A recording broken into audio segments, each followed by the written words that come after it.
जयराम महतो की पार्टी झारखंडी भाषा संघर्ष समिति आगामी विधानसभा चुनाव में राज्य की 55 सीटों पर चुनाव लड़ेगी।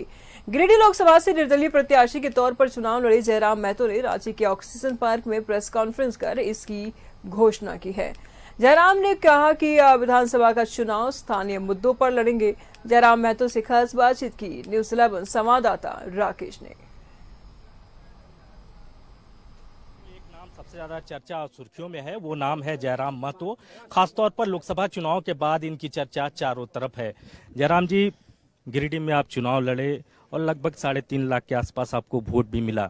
इस वोट को आप किस रूप में देखते हैं, पहले तो ये बता दीजिए।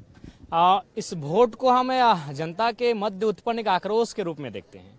इस वोट को एक नई विश्वास, एक नई उम्मीद के रूप में देखते हैं और इस वोट को जनता के लोकतंत्र की खूबसूरती के रूप में देखते हैं कि लोकतंत्र में परिवर्तन होना चाहिए और जिन लोगों ने हमारे पक्ष में वोट किया है वो परिवर्तन के समर्थक हैं।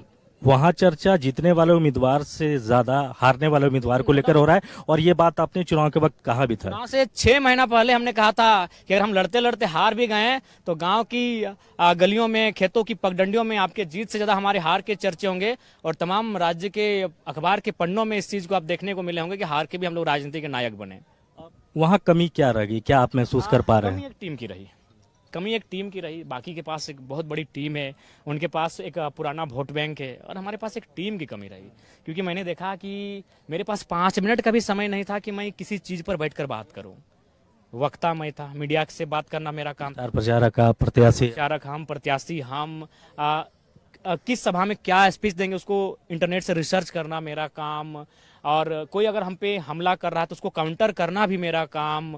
मतलब अगर मेरे पास 5 मिनट भी समय रहता तो शायद इस चुनाव को हम जीत जाते। 5 मिनट भी अगर हम अस्थिर होकर कहीं बैठ लेते और कुछ चर्चा परिचर्चा कर लेते तो शायद इस चुनाव को जीत जाते। अब 3.5 लाख वोट ने उसको भी उत्तर दे दिया है कि ये तमाम शोषित वंचित लोग जो झारखंड के लोग हैं, जिनके अधिकारों का वंचन किया जा रहा है, वे लोग हमारे साथ खड़े हो रहे हैं।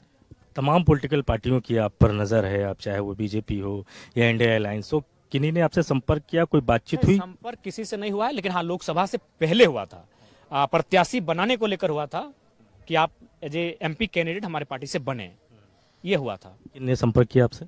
दोनों दलों ने किया था। दिल्ली से दोनों दलों का संपर्क था। 1 से 18 मिनट का टॉक हुआ था, 1 से 4 मिनट 45 सेकंड का। अब आगे की पॉलिटिक्स जयराम महतो कैसे कैरी फॉरवर्ड करेंगे? आगे की पॉलिटिक्स अब हम लोग जो झारखंड के मुद्दे हैं, ज्वलंत मुद्दे हैं, उनके समाधान कैसे होंगे, उनका हल कैसे निकलेगा और उस हल निकलेगा कैसे, उसको अपने मैनिफेस्टो में शामिल करते हुए जनता के बीच जाएंगे। उसके बाद जनता का जो फीडबैक आएगा उसके अनुसार हम लोग विधानसभा के सीट पर चुनाव लड़ेंगे। बहुत शुक्रिया हमसे बातचीत करने के लिए।